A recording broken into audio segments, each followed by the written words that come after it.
You ask Tiger to solve. This deals with linear equations with one unknown. The final result is n equals 4. Let's solve it step by step. Simplify the expression. Expand the parentheses. Multiply the coefficients. Simplify the arithmetic. Expand the parentheses. Simplify the arithmetic.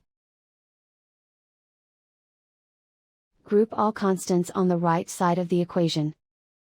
Subtract 3 from both sides. Simplify the arithmetic.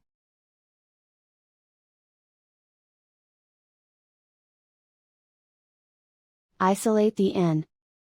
Divide both sides by 3.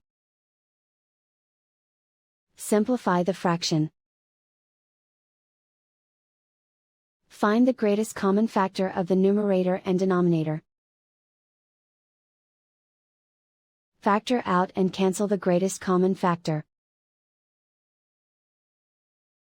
And so the final result is n equals 4.